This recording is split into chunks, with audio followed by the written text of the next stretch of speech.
नमस्कार, भारत 24 में आपका स्वागत। मैं हूं महिमा सिंह कंवर और आप देख रहे हैं वंदे भारत। दुनिया का सबसे मजबूत लोकतंत्र भारत, जहां की हर खबर पर होती है दुनिया की नजर, और उस देश की ऐसी हर खबर की पूरी कहानी हम आपके लिए लेकर आते हैं, जिनका सीधा सरोकार होता है आपसे और देश से भी। तो चलिए शुरू करते हैं आज का वंदे भारत और दुनिया की बड़ी खबरों के आज का अपडेट हम आपको बताते हैं।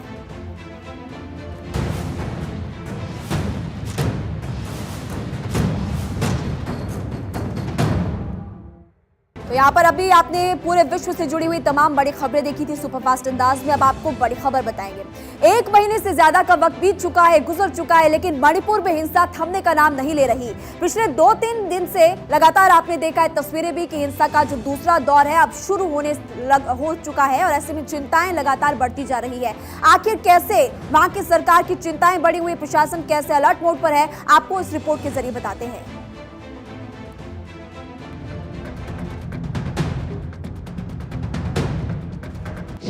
कोशिशें क्यों हो रही बेकार, प्रयास कई फिर भी हिंसा बार बार। मणिपुर में कैसे थमेगा संग्राम, हिंसा रोकने का आखिर क्या होगा प्लान। पूर्वोत्तर राज्य मणिपुर में हिंसा रुकने का नाम नहीं ले रही। 2 समुदाय के अधिकारों को लेकर मचे इस बवाल में अब तक 100 से ज्यादा लोग मारे जा चुके हैं।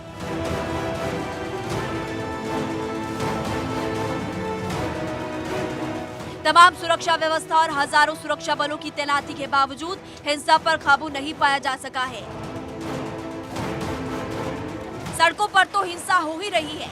इस बार उपद्रवियों ने केंद्रीय विदेश राज्य मंत्री आर.के. रंजन सिंह के कोंगबा स्थित आवास को भी आग के हवाले कर दिया। गनीमत रही कि केंद्रीय मंत्री घटना के समय घर पर नहीं थे।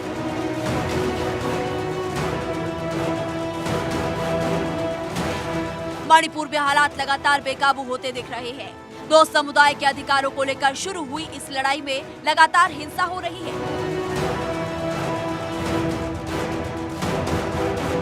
अब तक 100 से ज्यादा लोग मारे जा चुके हैं।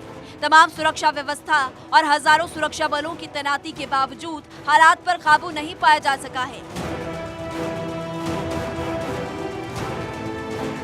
रोजाना मणिपुर के अलग अलग इलाकों से हिंसा की खबरें सामने आ रही है।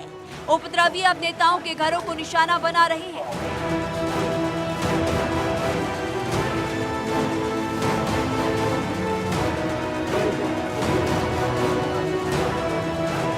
मणिपुर में 1 महीने से मैतेई और कुकी समुदाय के बीच चल रही हिंसा का ये दूसरा दौर सुरक्षा बलों के लिए बड़ी चुनौती बन गया।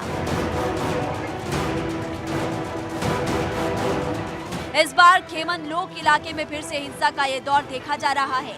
इस इलाके में कुकी समुदाय के लोगों की संख्या सबसे ज्यादा है। दिक्कत ये है कि ये इलाका कांगपोकपी की सीमा से करीब है, जो इम्फाल पूर्व से लगा हुआ है, जहां मैतेई समुदायों की अच्छी पकड़ है। ऐसे में शांति बहाल करने की चुनौती सुरक्षा कर्मियों के सामने सबसे ज्यादा हो जाती है। एक चिंगारी यहाँ भड़कती नहीं कि इलाके में हिंसा की आग फैल जाती है। सरकार कोशिश तो कर रही है, लेकिन नतीजे बदल नहीं रहे। दूसरे दौर की हिंसा हर दिन बड़ी चुनौती बनती जा रही है। इस हफ्ते की शुरुआत में ही तेजी से माहौल बदल गया था, और थोड़े दिनों की शांति के बाद मंगलवार को अचानक हुई गोलीबारी में 9 लोगों की मौत हो गई थी, जबकि 10 लोग घायल हो गए थे। इस दौरान शरारती तत्वों ने खेमन लोग गांव के कई घरों में भी आग लगा दी थी।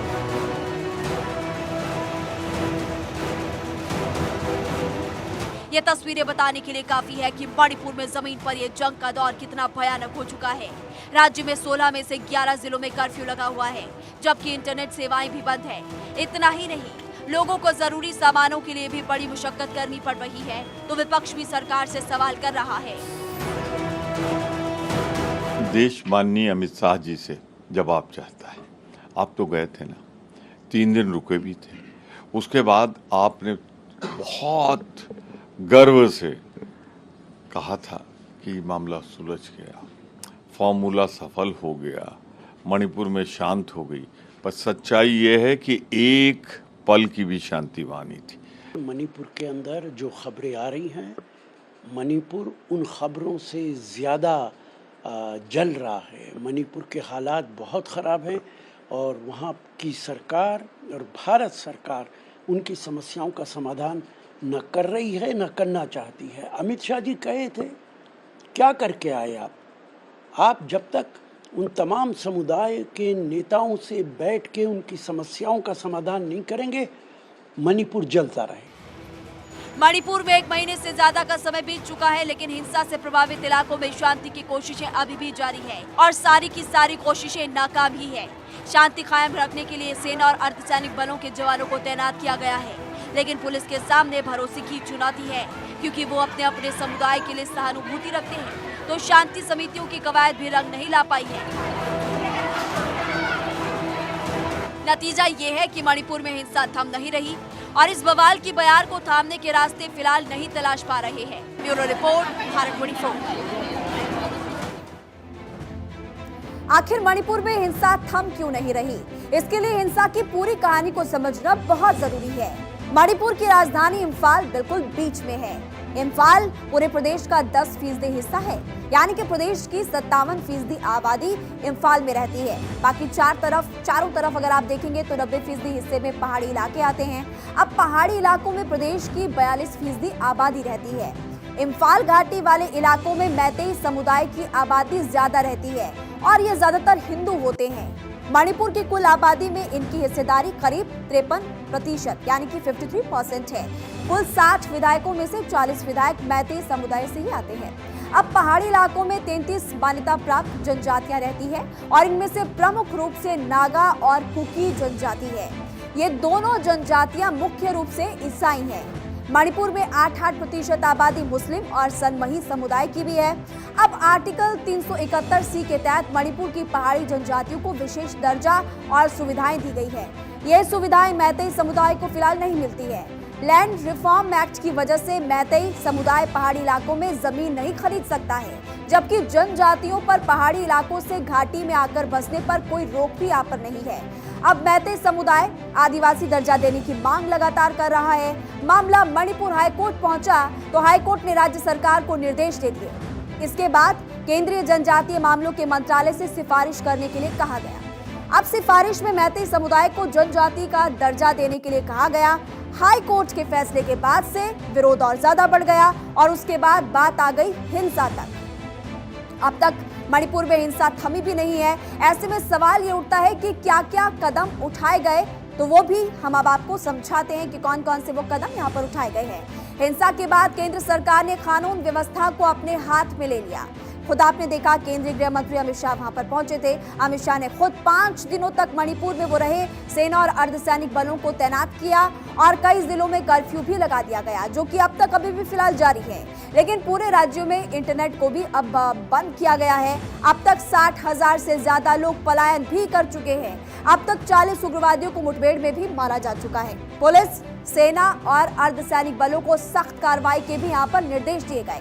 म्यांमार बॉर्डर पर निगरानी बढ़ा दी गई है और बड़े पैमाने पर हथियार उग्रवादियों तक म्यांमार बॉर्डर से ही पहुंचते हैं। तो तमाम यहाँ पर फिलहाल एक्शन तो लिए गए, लेकिन अभी भी आप लगातार देख रहे हैं किस तरह से प्रशासन, पुलिस प्रशासन, अर्धसैनिक बल और सेना अलर्ट है। लेकिन इसी बीच अभी भी वहां पर हिंसा की खबरें निकलकर सामने आ रही है। बात करेंगे अब कर्नाटक की, और कर्नाटक में निजाम बदला तो नियम भी बदलने लगे हैं। सिद्धारमैया सरकार ने कैबिनेट बैठक में ऐसे 2 बड़े फैसले कर दिए, जिसके बाद से अब सियासी माहौल गर्म हो चुका है। पूरा मामला आप इस रिपोर्ट के जरिए देखिए। धर्मांतरण विरोधी कानून पर ऐलान,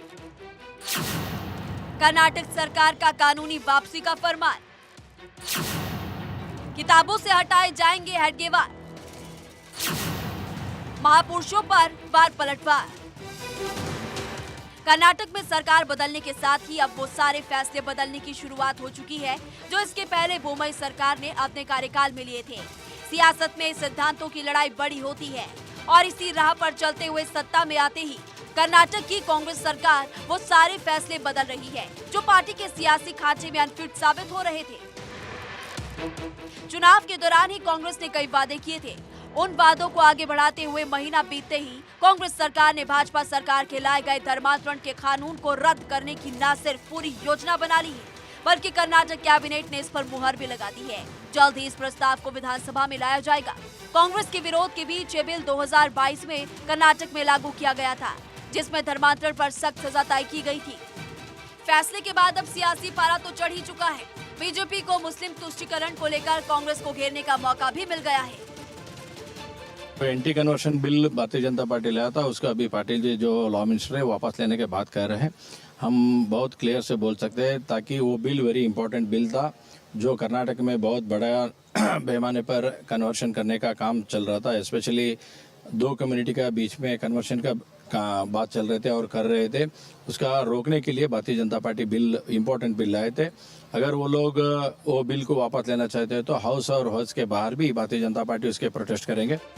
इसके बाद ही कैबिनेट ने राज्य में कक्षा 6 से 10 तक की पाठ्य पुस्तकों में आरएसएस के संस्थापक केपी हेडगेवार और हिंदुत्ववादी विचारक वीडी सावरकर पर चैप्टर हटाने का भी फैसला किया है। कन्नड़ और सोशल साइंस की पाठ्य पुस्तकों में हेडगेवार और सावरकर पर पाठ हटाने के अलावा भाजपा सरकार के समय की किताबों में किए गए बदलावों को भी कांग्रेस सरकार बदलने की तैयारी कर रही है। इसके साथ ही समाज सुधारक सावित्रीबाई फुले, इंदिरा को लिखे नेहरू के पत्र और अंबेडकर पर कविता को फिर पाठ्यक्रम का हिस्सा बनाया जाएगा। हालांकि सरकार ने अभी ये नहीं बताया कि टीपू सुल्तान पर चैप्टर होगा या फिर नहीं, क्योंकि चुनाव के वक्त टीपू पर सियासी जंग खूब हुई थी। वर्तमान में कर्नाटक में आप देखिए कि किस प्रकार से धर्मांतरण कानून अगर बीजेपी ने बनाए थे उसको जो हटा रहे हैं, तो फिर हेडगेवार जी की पाठ्यक्रम से हटा रहे हैं। ये सब चीज़ें इंगित करता है कि ये जो पीएफआई का जो एजेंडा था गजवा हिंद बनाना, वही एजेंडा जो है कांग्रेस का है। इस सब चोर चोर मौसियाउत भाई मिले हुए हैं, समझ रहे हैं ना। तो इस देश को ये जरूरी है कि कांग्रेस पार्टी तो अंग्रेजों का ये ह्यूम का बनाया हुआ था, आज भी अब कहीं न कहीं देश को गजवा हिंद बनाने का, देश इस्लामिक राष्ट्र कैसे बने, इसके लिए पूरा प्रयासरत है कांग्रेस। निजाम बदलते ही अब कर्नाटक में बदलाव की बयार बहना शुरू हो गई है। कैबिनेट के फैसलों ने बता दिया कि वो सारे फैसले पहले प्राथमिकता के साथ लिया जाएंगे, जिनका असर 24 के चुनाव में पड़ेगा। धर्मांतरण का मुद्दा इन दिनों वैसे भी देश में चर्चा का विषय है, तो हाथ लगे इस मुद्दे पर अपनी लाइन भी कर्नाटक सरकार ने तय कर दी है। तो किताबों में महापुरुषों को जोड़ने और हटाने का मामला भी शिक्षा से कम और सियासत से ज्यादा जुड़ा हुआ नजर आ रहा है। Bureau report, Bharat 24। बात करेंगे बंगाल के पंचायत चुनावों की। देखिए, बंगाल में पंचायत चुनाव अभी दूर है, लेकिन नामांकन में भी आपको बता दें कि बड़ी हिंसा देखने को लगातार मिल रही है। अब 15 जून को आखिरी दिन भी राज्य के अलग अलग शहरों में बवाल के बाद कैसे सियासी उबाल देखने को मिला, आपको तस्वीरें दिखाते हैं इस रिपोर्ट के जरिए।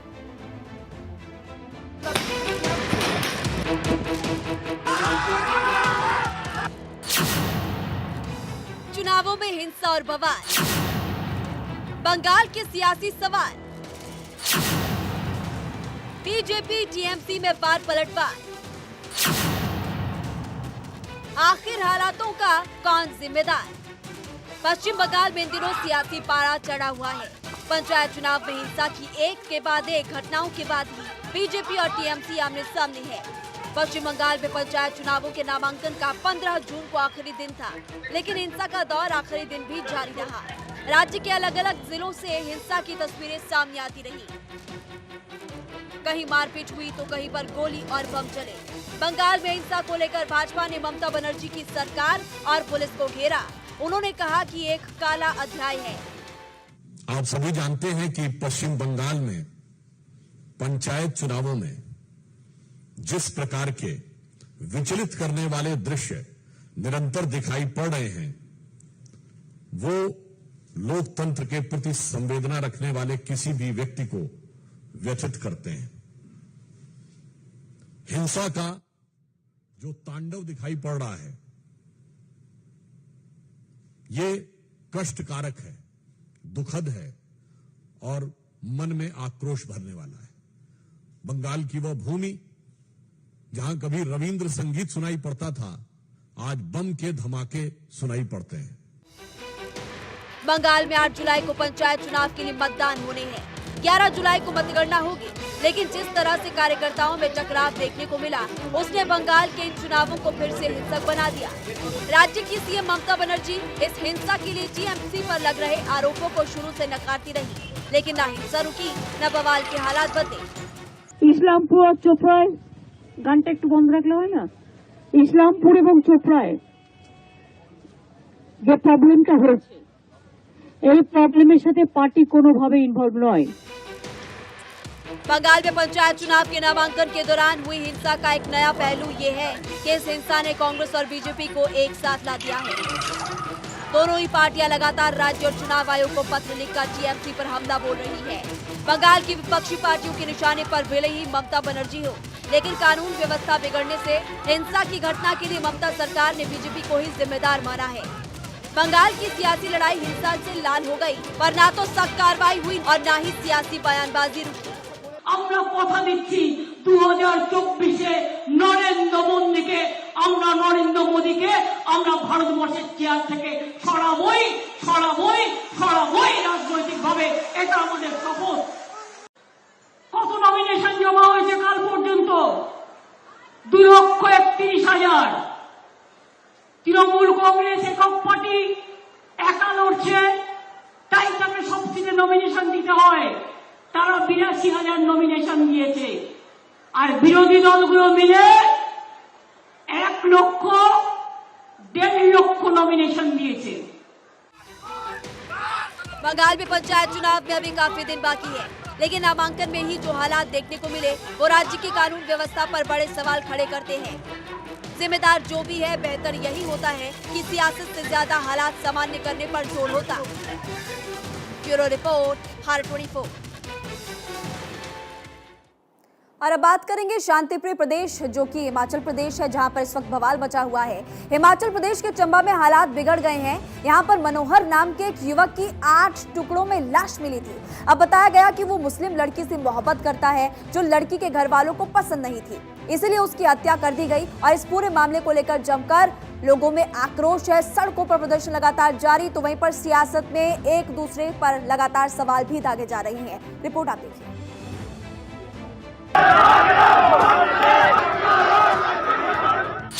मनोहर का मर्डर, हालात हुए जर्जर। मोहब्बत का मजहबी किस्सा, चंबा में हिंसा, गुस्सा बरकरार, कब शिकंजे में होंगे गुनहगार।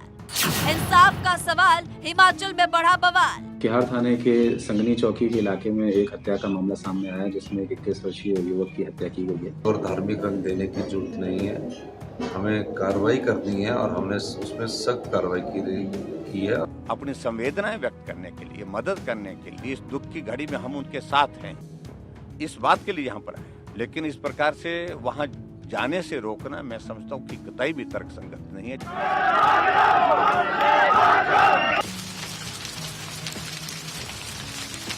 सड़क पर प्रदर्शन, लोगों में आक्रोश, न्याय की मांग और बढ़ता गुस्सा। कहानी यहीं तक नहीं है। हिमाचल में एक मर्डर के बाद हालात बिगड़ते नजर आ रहे हैं। गुस्साई भी वो सब कर रही है जो इससे पहले चंबा में कभी नहीं हुआ था। कहानी डलहौजी विधानसभा के भांदल पंचायत क्षेत्र से शुरू हुई थी, जहां 21 साल के युवक मनोहर की हत्या कर उसके शरीर के 8 टुकड़े कर शव नाले में फेंक दिए गए थे। जानकारी के मुताबिक मनोहर लाल और मुस्लिम समुदाय की एक युवती में प्रेम प्रसंग चल रहा था। 6 जून को युवक लापता हो गया। बाद में जब पुलिस ने तलाश की तो पत्थरों के नीचे युवक की लाश बोरी में मिली।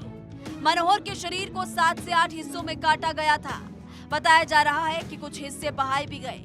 घटना के बाद पुलिस ने युवती के परिवार से एक युवक को गिरफ्तार कर लिया है, लेकिन ये आक्रोश नहीं थमा।